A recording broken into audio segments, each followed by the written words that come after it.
찬송하겠습니다. 찬송가 189장입니다. 189장, 새 찬송 257장. 마음에 가득한 의심을 깨치고 지극히 화평한 마음으로 찬송을 부름은 어린 양 예수의 그 피로 속죄함 얻었네. 속죄함 주 예수 내 죄를 속했네. 할렐루야 소리를 합하여 함께 찬송하세. 그 피로 속죄함 얻었네. 금이나 은같이 없어질 보배로 속죄함 받은 것 아니요. 거룩한 하나님 어린 양 예수의 그 피로 속죄함 얻었네. 속죄함 주 예수 내 죄를 속했네. 할렐루야 소리를 합하여 함께 찬송하세. 그 피로 속죄함 얻었네. 나 같은 죄인이 용서함 받아서 주 앞에 옳다함 얻음은 확실히 믿기는 어린 양 예수의 그 피로 속죄함 얻었네. 속죄함 주 예수 내 죄를 속했네. 할렐루야 소리를 합하여 함께 찬송하세. 그 피로 속죄함 얻었네. 거룩한 천국에 올라간 후에도 죄속한 은혜의 찬송을 기쁘게 부름은 어린 양 예수의 그 피로 속죄함 얻었네. 속죄함 주 예수 내 죄를 속했네. 할렐루야 소리를 합하여 함께 찬송하세. 그 피로 속죄함 얻었네. 기도드리겠습니다.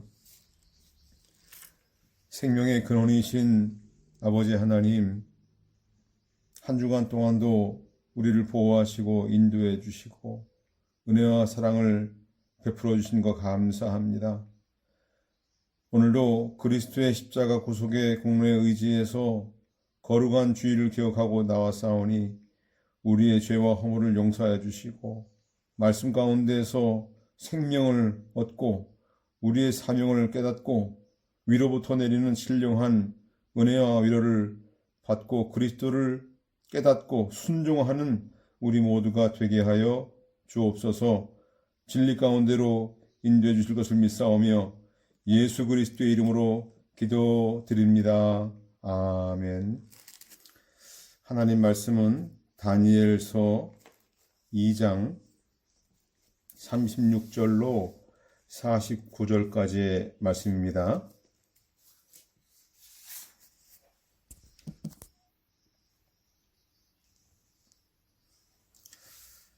제가 봉독하겠습니다. 꿈은 이러하니 이제 우리가 그 해석을 왕 앞에 말씀드리겠습니다. 왕이시여, 왕께서는 왕 중에 왕이십니다. 하늘의 하나님께서 왕께 왕국과 영광과 권세와 능력과 명예를 주셨습니다.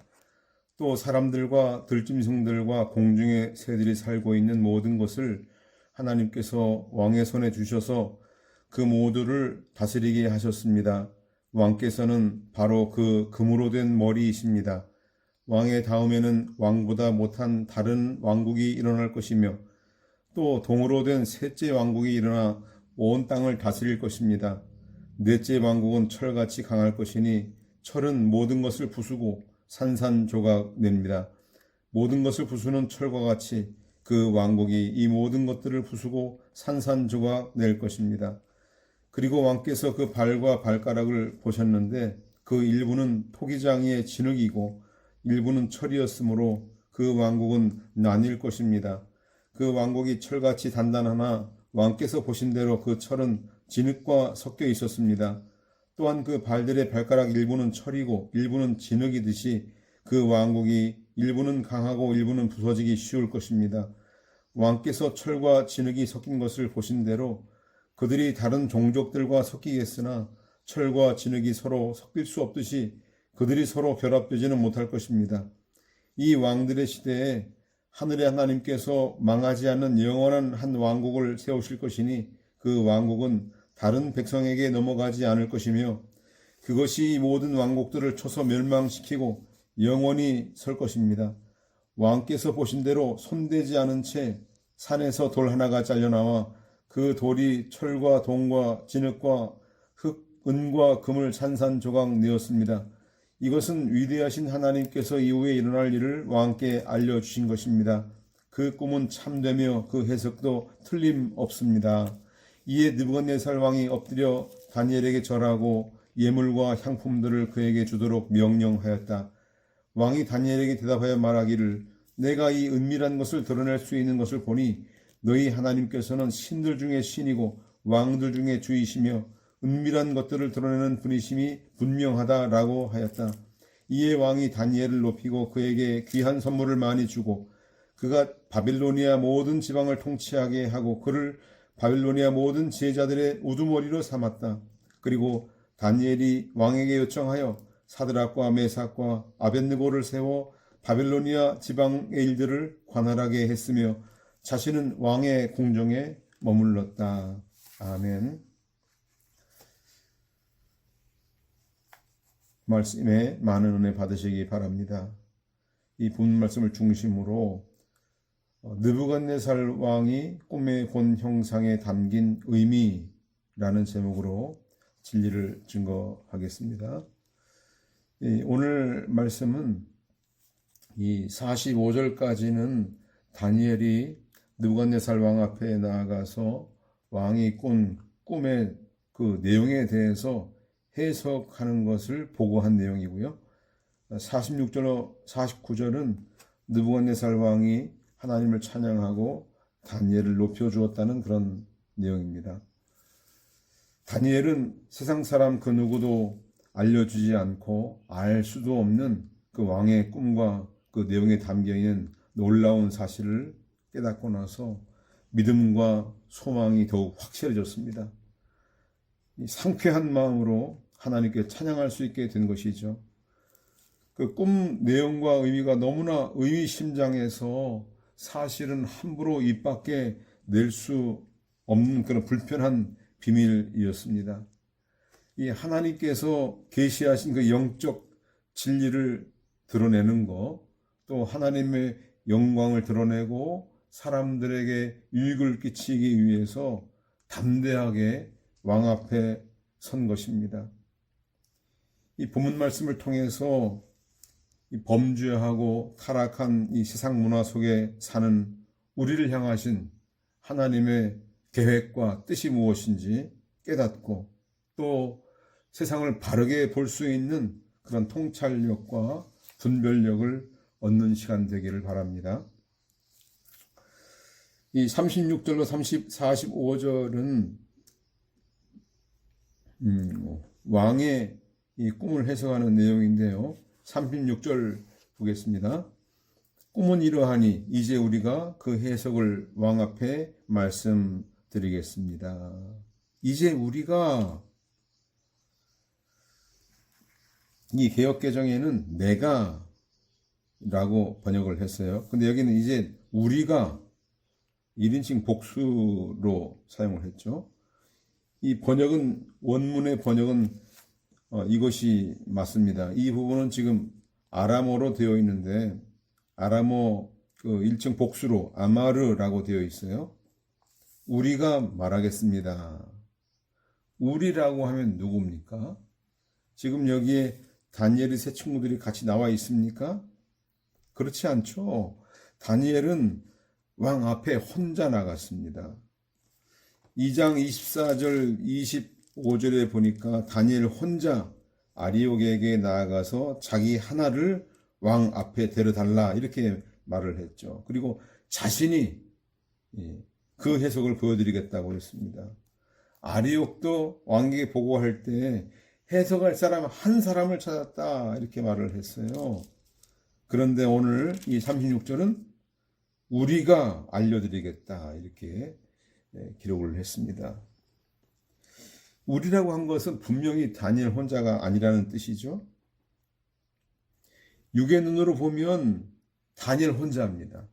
근데 영의 눈으로 보면 누군가 함께 있다는 것이죠. 즉 다니엘의 꿈의 그 해석은 다니엘 혼자 스스로 깨달아서 스스로 터득해서 하나님께서 그 터득해서 알게 된 것이 아니라 하나님께서 알게 해주셨다. 하나님이 그 알게 해주신 그 하나님이 이 자리에 함께 계신다. 이런 뜻입니다. 다니엘은 자기 스스로의 능력을 발휘해서 꿈 내용을 알아내는 것이 아닙니다.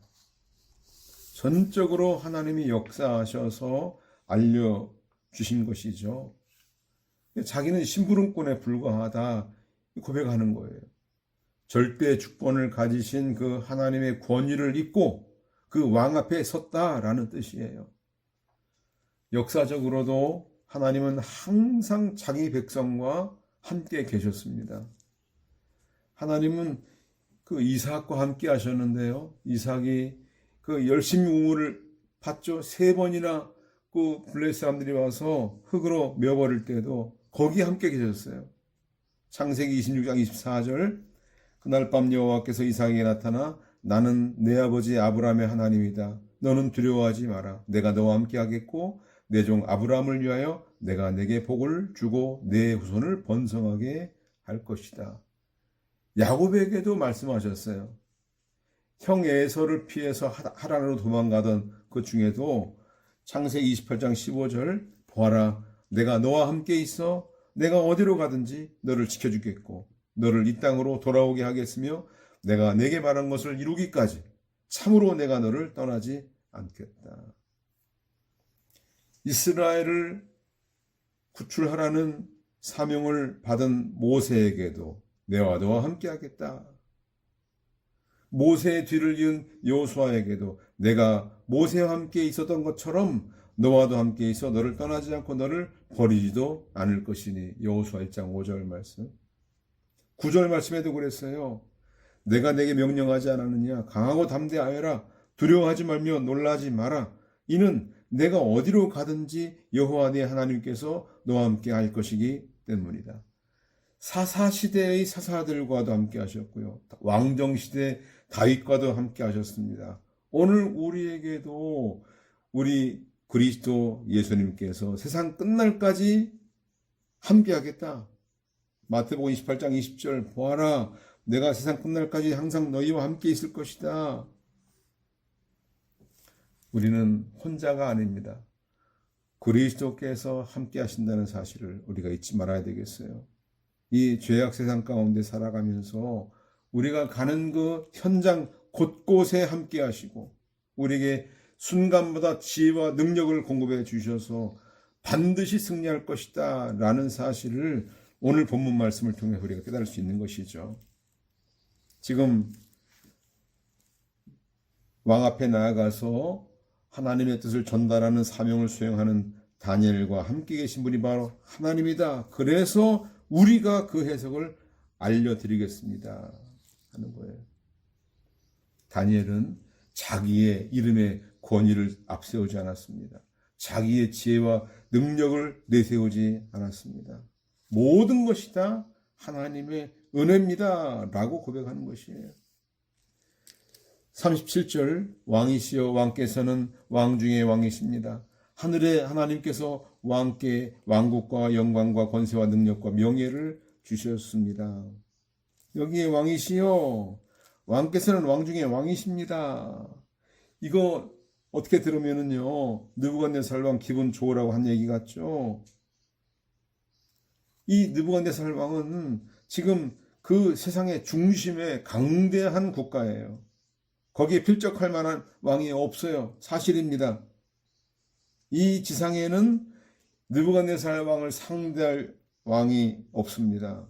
매우 탁월한 왕입니다. 이렇게 이야기를 하고 있습니다. 그런데 그 다음 말을 보겠습니다. 37절 그 후반절.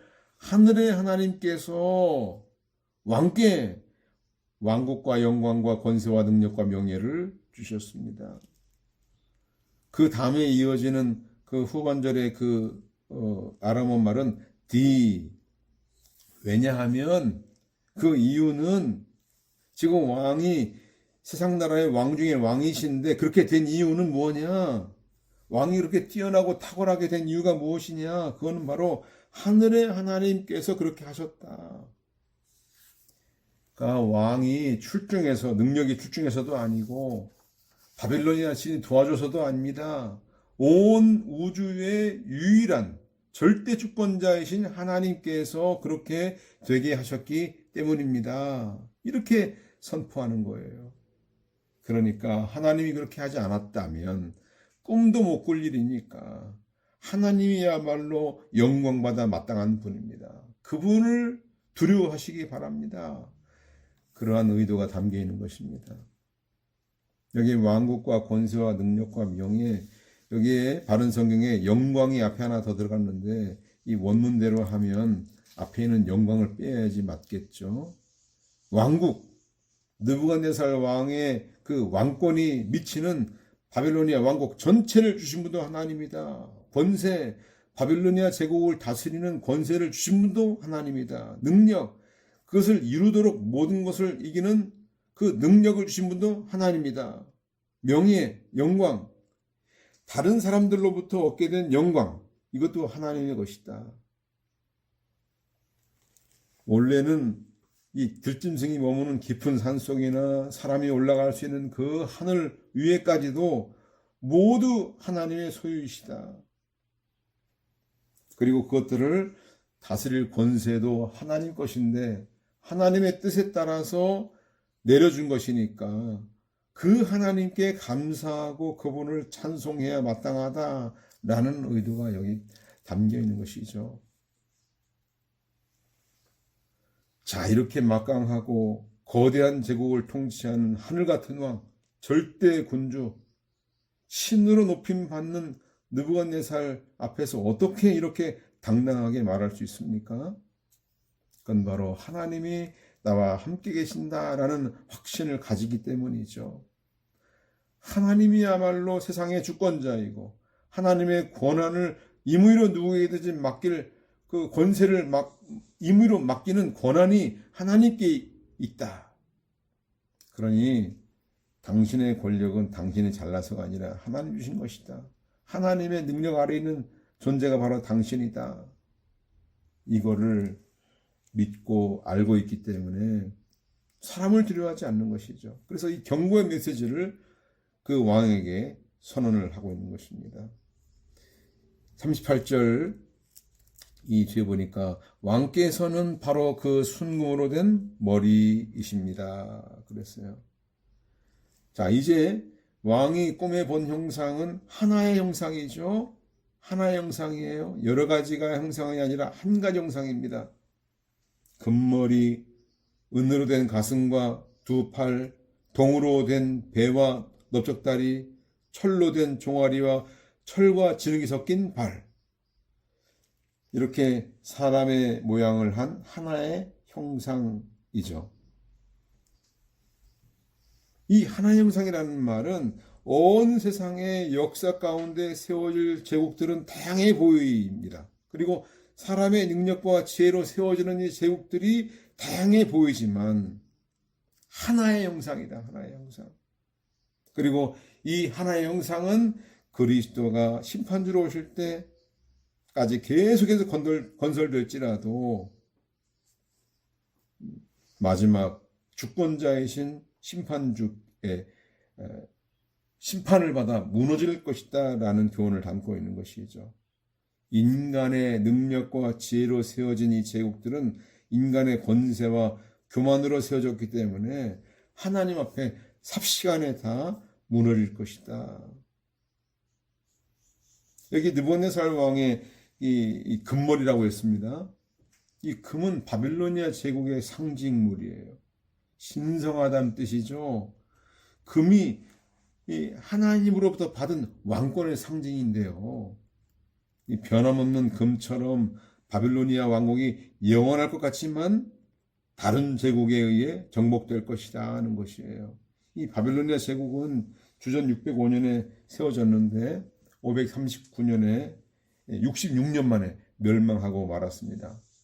이거 100년도 안 돼서 멸망했다는 얘기죠. 아무리 강대한 나라일지라도 하나님 앞에는 아무것도 아닌 거예요. 39절 왕의 다음에는 왕보다 못한 다른 왕국이 일어날 것이며 또 동으로 된 셋째 왕국이 일어나 온 땅을 다스릴 것입니다.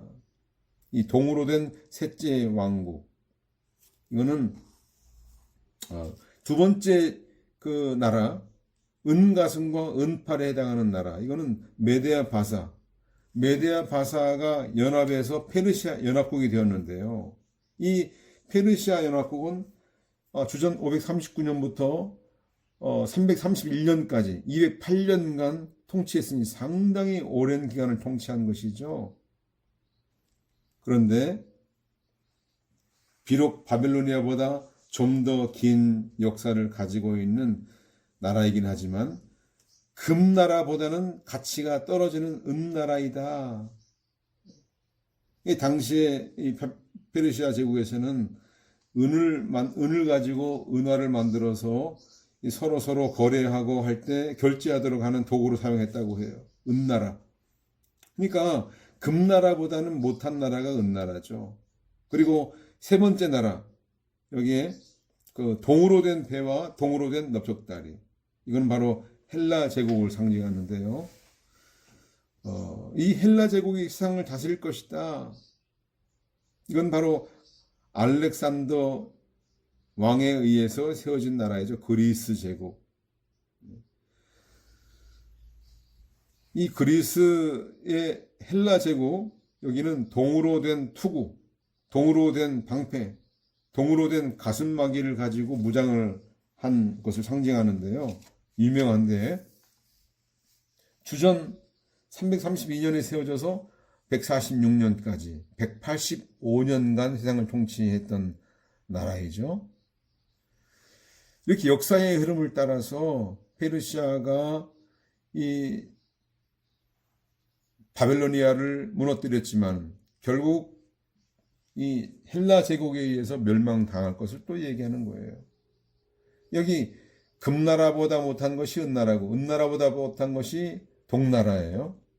자, 이렇게 왕국은 발전하는 것 같고 더 거대해 보이지만 영적으로나 도덕적으로나 더욱 열등해지고 저급한 나라가 된다.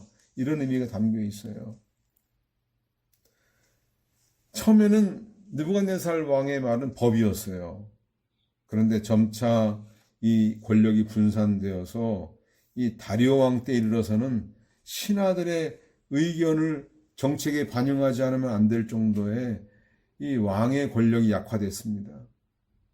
자, 왕 이외에는 다른 신에게 기도하는 자를 타작으로 던져 넣으려는 법안을 만들었던 적이 있죠.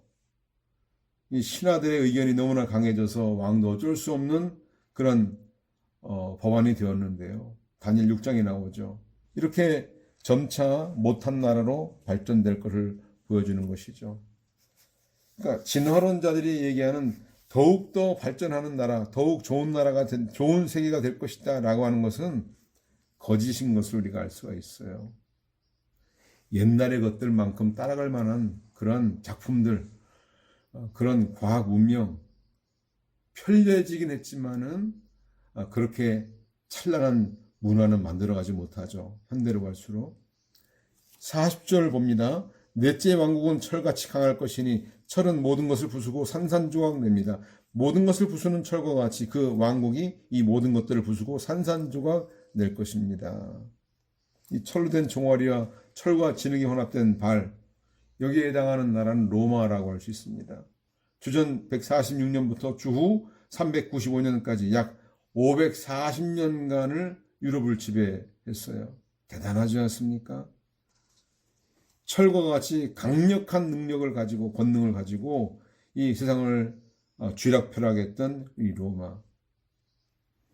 그런데 이 41절 그리고 왕께서 그 발과 발가락을 보셨는데 그 일부는 토기장의 진흙이고 일부는 철이었으므로 그 왕국은 나뉠 것입니다. 그 왕국이 철같이 단단하나 왕께서 보신 대로 그 철은 진흙과 섞여 있었습니다. 또한 그 발들의 발가락 일부는 철이고 일부는 진흙이듯이 그 왕국이 일부는 강하고 일부는 부서지기 쉬울 것입니다. 자, 이렇게 이 철이 아무리 강해 보이지만은 결국 분열되고 말 것이다. 마치 그 서로 다른 형질의 물과 기름이 섞이지 못하듯이 철과 진흙이 섞일 수 없는 그 두 세력이 겉으로 보기엔 강해 보이지만 완전한 연합을 이루지 못하기 때문에 심판의 때를 견디지 못할 것이다. 그래서 이 말세 때에는 세상 권세들이 서로 연합하고 분열하고 다시 또 연합하고 이렇게 역사가 지속될 것을 말하는데요. 이 강력하던 이 로마도 동로마와 소로마로 갈라지고 말고 유럽 여러 나라들로 분열되고 말았어요. 이 철같이 단단하다 했는데요. 이 강력한 어떤 법적 제도, 견고한 어떤 정치 세력으로 제국을 다스리지만 외부에서 야만인들이 들어와서 정착하게 되면서 로마 제국의 반기를 들고 분열하기 시작을 했죠. 자, 그 이후에 오늘날까지 여러 가지 정치 체제가 나타나기 시작했어요. 민주주의, 군주주의, 사회주의, 공산주의, 파시즘, 각종 정치 세력들이 나타나기 시작했지만 이 모두가 다 하나님을 대적하는 그런 문명과 문화로 발전하기 시작을 해요. 독재 정권이 드러나지 않았습니까? 지금 반기독교적인 국가가 많이 나타나지 않았습니까? 강력한 국가를 꿈꾸면서 서로 협력하고 돕는 것 같아 보이지만 이 예언의 말씀에 의해서 서로 연합하지 못합니다. 이 하나님을 대적하는 세력, 창조주 하나님의 그 창조 질서를 위반하고 인본주의를 앞세워서 많은 나라들이 세워지고 있는데요. 어느 나라는 강하고 어느 나라는 약하지만 결국 파괴될 수밖에 없는 구조라는 것을 얘기하고 있는 거예요. 이 사람들이 아무리 그 체제가 달라도요. 적의 적은 적이다 이런 말이 있잖아요. 서로 형태가 달라요. 민족이 달라요. 그래도 자기들이 미워하는 그런 대상을 위해서 대상을 타도하기 위해서 협력하고 또 자기들의 야망과 탐욕을 앞세워서 하나님을 적대시하는 그런 일에 하나가 됩니다. 이렇게 이합 집산을 벌이지만 결국 서로 분쟁하고 하나가 되지 못하고 결국 망하게 될 것이다. 하나가 되는 길은 뭡니까? 이 세상에서 사람들이 하나가 되는 유일한 길은 바로 복음 진리로 하나가 되는 길이에요. 우리는 다 복음으로 하나가 되게 하는 화목하게 하는 직분을 받았다는 것을 잊지 말아야 되겠어요. 44절 보니까 이 왕들의 시대에 하늘의 하나님께서 망하지 않는 영원한 한 왕국을 세우실 것이니 그 왕국은 다른 백성에게 넘어가지 않을 것이며 그것이 모든 왕국들을 쳐서 멸망시키고 영원히 설 것입니다. 이 멸망하지 않은 한 나라, 자, 이것은요, 이 신약 시대에 보이지 않는 하나의 교회를 가리키는데요. 사람에 의해서 좌지우지 되지 않고 지배받지 않는 그런 나라, 이 나라는 망하지 않는다 그랬어요. 이 마지막 때 이 사탄의 세력을 박살내고 완성될 그 완전한 그 하나님의 나라를 상징합니다. 이 세상 나라들은요, 이 세상의 권세가들에 의해서 빼앗고 빼앗긴 일이 벌어지지만 이 나라는 결코 세상 권세가 교회에 들어와 지배할 수 없는 나라이다. 마태복음 16장 18절, 나 또한 너에게 말한다. 너는 베드로이다. 내가 이 반석 위에 내 교회를 세우겠으니 하데스의 세력이 그것을 이기지 못할 것이다. 이 베드로가 예수님을 향해서 고백을 했죠. 주는 그리스도이시며 살아계신 하나님의 아들이십니다. 이런 신앙 고백의 기초 위에 내 교회를 세우겠다. 즉 하나님의 아들 예수 그리스도를 주인으로 섬기는 그 교회는 어떤 이 인간이 지배하는 그런 조직이 아니라 그리스도의 통치를 받는 하나님의 나라이다. 이 하데스라는 말은 죽음의 권세, 지옥의 권세, 이 사탄의 권세이죠. 그 세력들이 감히 무너뜨릴 수 없다는 뜻입니다. 바로 예수 그리스도께서 죽음의 권세를 이기고 부활하셔서 그 나라 백성들을 끝까지 보호하시겠다는 뜻이죠. 바로 그 나라에 소속된 백성들을 말입니다. 그래서 그 참교회는 계속해서 번성해 나가고 이 땅에 존재하게 될 것이다. 그리스도를 주님으로 믿고 하나님의 아들이심을 믿고 그리스도께서 이 교회의 설립자이시고 주인이시고 주인의 뜻대로 교회를 세워나가는 그 나라의 백성들은 특별히 보호해 주신다는 것이죠. 그래서 영원히 망하지 않는 것이다. 그래서 우리가 어디에 소속되어 있는가가 다 중요한 거예요. 마귀의 세력의 지배받고 있는가? 그리스도의 지배를 받고 있는가? 하나님께 소속되어 있는가? 사탄의 지배를 받고 있는가? 그러니까 어떤 형식보다 중요한 진리를 시금석으로 삼아야 되는 것이죠. 우리가 동정녀 탄생, 예수 그리스도의 부활을 중요한 지표로 삼지 않습니까? 그러한 진리들에 위반되고 거부하는 사람들은 다 마귀의 세력을 할 수 있습니다. 얼마 전에 우리가 부활절을 지났는데요. 이 부활은, 예수 그리스도의 부활은 이 기독교의 생명이에요. 그런데 이 예수 그리스도의 부활을 믿지 않는다라는 것을 앞세워서 자신의 교주를 중심으로 뭉쳐있는 이단 종파들, 이게 다 하나님을 배척하고 거부하는 것이죠. 이런 나라는 하나님 나라가 아니에요. 자, 마지막 때에 이 세워질 하나님의 나라, 사람의 손으로 다듬지 않은 돌 하나에 의해서 완성될 것입니다. 자, 그 돌이 철과 진흙으로 된 형상의 발을 쳐서 산산조각을 낸다고 했는데 이 돌이 바로 세상의 모든 왕들을 심판할 주권을 가지신 바로 그분이죠. 그리스도. 그분이 유대 민족에게는 배척을 받았습니다. 그런데 이 지상에 세워질 하나님의 나라의 모퉁이 돌이 되셨다는 말이에요.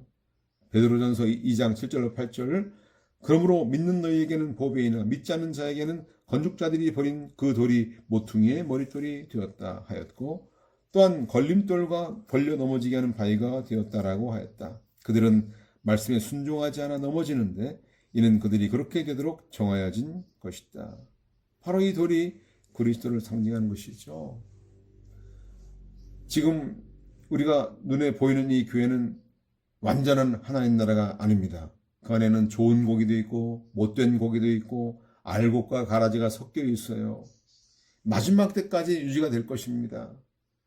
그래서 완전한 하나님 나라가 될 수 없는 거예요. 그리스도께서 십자가에 달려 죽으셨다가 부활하셨죠. 그렇지만 여전히 마귀가 왕노릇하고 있습니다.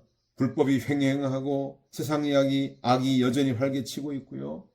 이 불완전한 육신의 몸을 가지고 살고 있는 우리 그리스도인들, 그리고 교회, 여전히 세상에 사탄의 세력의 연약함을 가지고 있어요.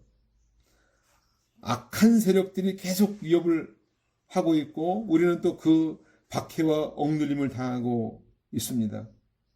이 그리스도께서 심판지로 오실 때까지 배고픔과 폭력과 또 세상 주관자들의 폭정이 계속될 것입니다. 그렇지만 우리는 여전히 사탄의 세력과 더불어 싸우고 있죠. 지금은 패배하는 것처럼 보입니다. 하지만 그리스도께서 완성하실 그 나라, 하나님의 주권을 인정하고 완벽한 통치를 받는 그 나라, 세상 권세가 감히 침투하거나 흔들지 못할 그 강력한 나라가 완성될 때가 올 것입니다. 그 나라는요, 거저 주어지는 것이 아니에요. 우리에게 지금 당면한 싸움이 있습니다. 이 싸움을 싸워서 그 싸움에서 승리하게 하시는 것이죠. 자, 이 땅에 살아가는 그리스도인들이 싸워야 할 싸움의 성격을 잘 표현한 말씀이 있는데요. 에베소서 6장 12절 23절. 이는 우리의 싸움이 혈과 육에 대한 것이 아니요 통치자들과 권세자들과 이 어두움의 세상 주관자들과 하늘에 있는 악한 영들에 대한 것이기 때문이다. 그러므로 하나님의 전신갑주를 취하여라. 이는 너희가 악한 날에 대적하고 모든 것을 행하는 설 수 있게 하기 위한 것이다.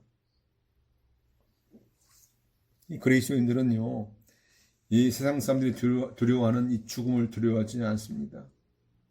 통치자들과 권세자들과 세상 주관자들, 악한 영을 대적할 수 있는 거, 이건 바로 십자가 죽음과 부활의 능력, 그리스도의 능력이 우리에게 와 있기 때문이에요. 이건 단지 부활의 감격, 어떤 기쁨의 감정, 이것도 있는 건 사실이지만 우리가 믿음으로 싸워야 될 싸움이 있는 거예요. 그 현실을 외면하지 않습니다. 당당히 전투 현장으로 나가서 당당히 맞서 싸웁니다. 이게 우리의 싸움이죠. 이 45절에 보니까 왕께서 보신 대로 손대지 않은 채 산에서 돌 하나가 달려나와 그 돌이 철과 동과 진흙과 은과 금을 산산조각 내었습니다. 이것은 위대하신 하나님께서 이후에 일어날 일을 왕께 알려주신 것입니다. 그 꿈은 참되며 그 해석도 틀림없습니다. 아무리 견고해 보이고 아무리 강력해 보이는 세상 권세라 할지라도 여기에 산에서 잘려나온 돌 하나, 이건 사람의 손으로 임의적으로 아주 견고하게 깎은 것이 아니고 그렇게 만든 것이 아니고 자연적으로 잘려나온 돌 하나가 그 형상을 산산조각 내었다 그랬어요. 여기 그 꿈은 참되며 그 해석도 틀림없다 했는데 이 꿈 이야기가 그냥 재미삼아서 사주팔자 보는 것처럼 귀뚱으로 여기는 그런 이야기가 아니다. 단순히 상상 속의 꿈 이야기가 아니다. 이건 현실 역사에서 반드시 확실하게 일어날 것이다 라는 뜻이죠. 인본주의 세상의 국가들을 한순간에 산산조각낼 수 있는 전능하신 하나님을 유일하고 참된 신으로 인정하라. 그분을 두려워하고 그분만 섬겨라 라는 뜻입니다. 그래서 이 다니엘의 이 해석, 느부갓네살 왕의 꿈을 통해서 준 이 예언의 말씀, 이거는 이방 나라에 잡혀와서 참으로 절망과 고통 가운데 살아가고 있는 하나님의 백성들에게 소망과 위로를 주기 위한 그런 예언의 말씀이에요. 여기 산에서 잘려나온 돌, 이게 살아있는 돌이죠. 베드로전서 2장 4절과 5절, 사람들에게는 버림받았으나 하나님께서는 택하심을 입은 보배로운 산돌이신 예수께 나아가 너희도 산돌같이 영적인 집으로 세워지고 예수 그리스도로 말미암아 하나님께서 기쁘게 받으실 영적인 제사를 드리는 거룩한 제사장이 되어라. 세상 사람들은요, 산돌이신 예수님을 알아보지 못했습니다.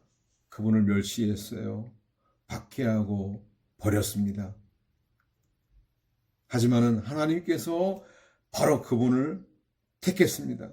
보배롭고 존귀한 산돌이 되게 했습니다. 신령한 집을 세우는 기초돌로 삼으셨어요. 그래서 예수 그리스도가 우리 표준돌이에요. 그분을 그대로 본받는 사람이 참 제자이죠. 그래서 예수님께 나아가는 사람들은요, 모두가 주님이 거하실 만한 신령한 집으로 세워지는 것입니다.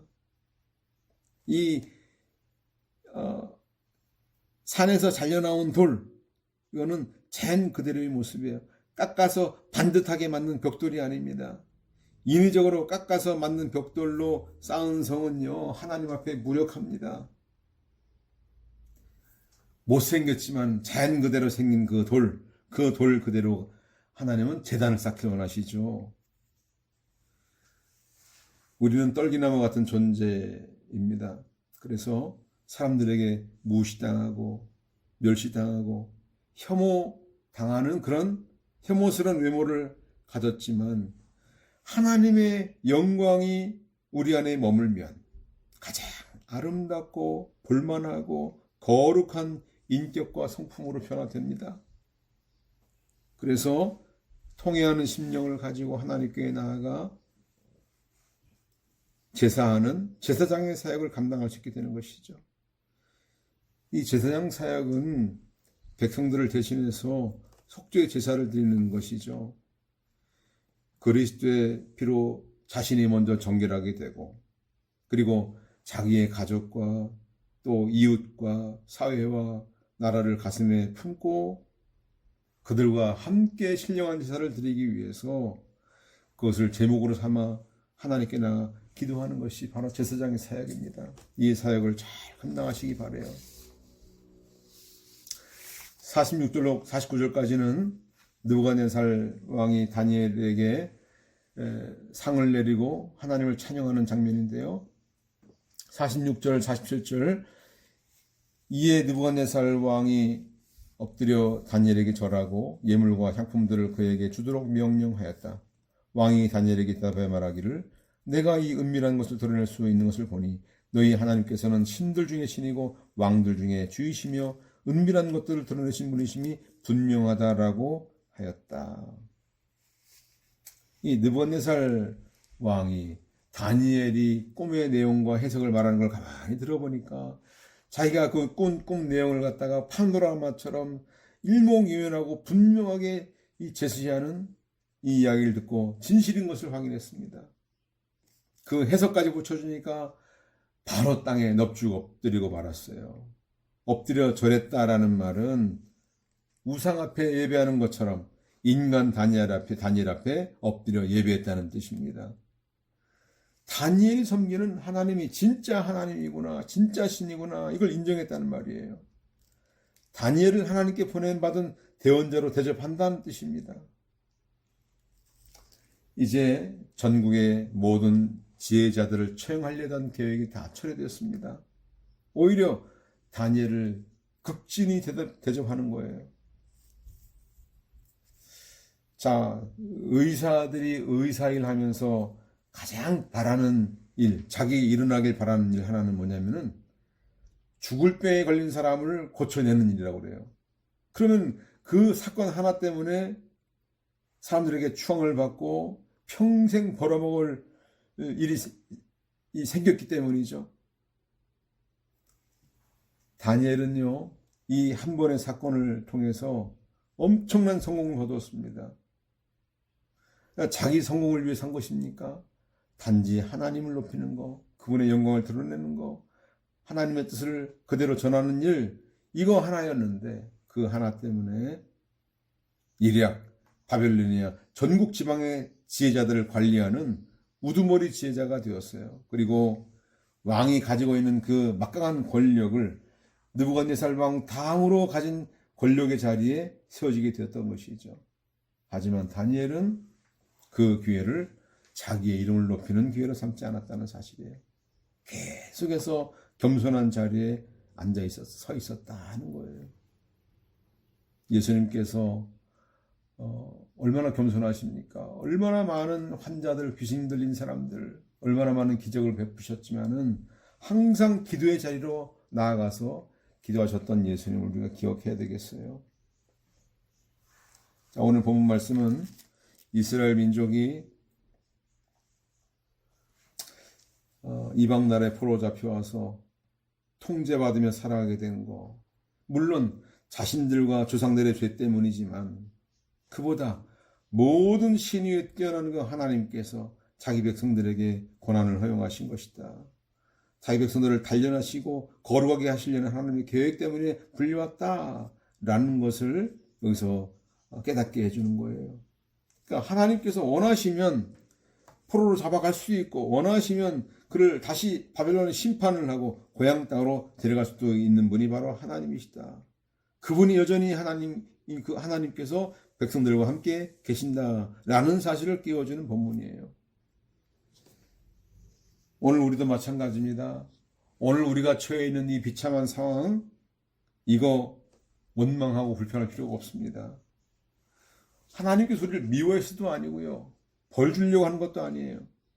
영원한 하나님 나라의 시민으로서 이 어두운 암흑 세상, 미혹의 영에 사로잡혀 살아가는 이 아무 희망 없는 이 세상에서 의연하게 하나님의 아들로서 이 거룩한 제사장으로서 이 하나님의 나라의 비밀을 증거하고 그 영광을 드러내는 그 사명을 수행하게 하려고 하는 특별한 기회라는 사실을 우리가 잊지 말아야 되겠습니다.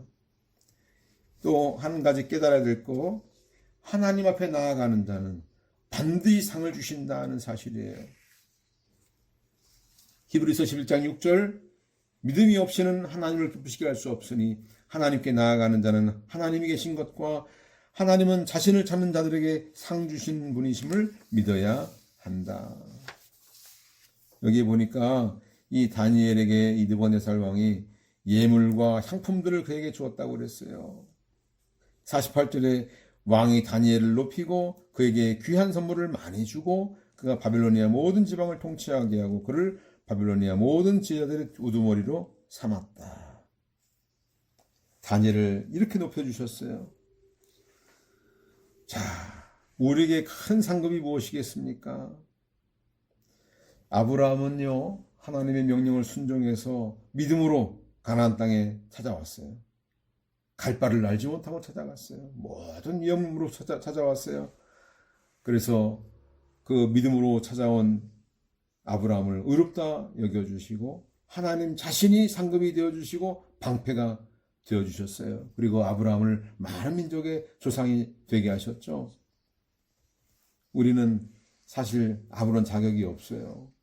하나님의 아들들 자격이나 그 나라 백성들 자격이 아무것도 없어요. 하지만 회개하고 돌아왔을 때 그리스도를 믿음으로 의롭다함 받았습니다.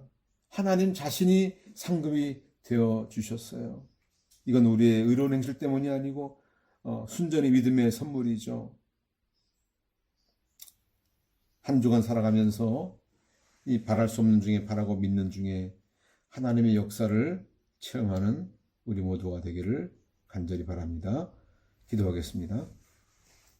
모든 만물과 역사를 주관하시는 주님, 오늘 이 다니엘서 본문 말씀을 통해서 우리의 눈을 열어주심을 감사합니다. 우리가 처한 상황을 보면 원망과 불평이 나올 수밖에 없지만 영의 눈을 떠서 보면 하나님께서 우리에게 주신 특별한 기회인 것을 깨닫습니다. 거룩한 제사장으로 이 세상 가운데 담대히 서서 하나님의 비밀을 맡은 자로서 이 험한 세상을 향해서 꾸밈없이 담대하고 진실한 그리스도인으로 하나님의 비밀을 전파하는 우리 모두가 되게 해 주옵시고 하나님의 영광으로 충만한 우리 모두가 되게 하여 주옵소서. 예수님의 이름으로 기도드립니다. 아멘. 찬송가 545장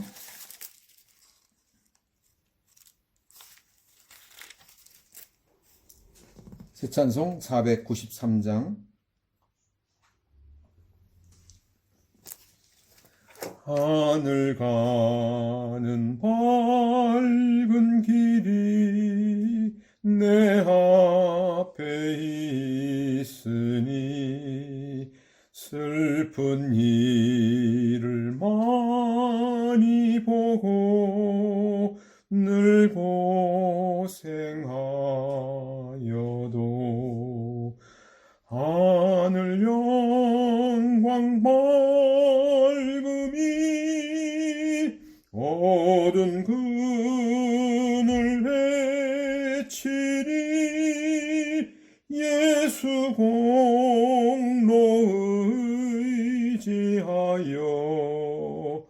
항상 빛을 보도다. 내가 걱정하는 일이 세상에 많은 중 속에 근심밖에 걱정 늘 시험하여도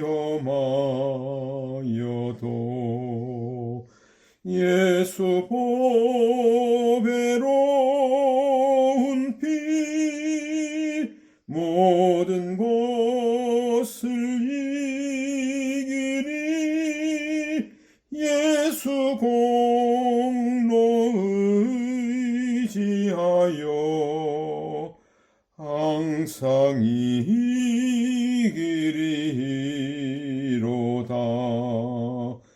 내가 천성 바라보고 가까이 왔으니 아버지의 영광 집에 가실 맘이 또다. 나는 부족하여도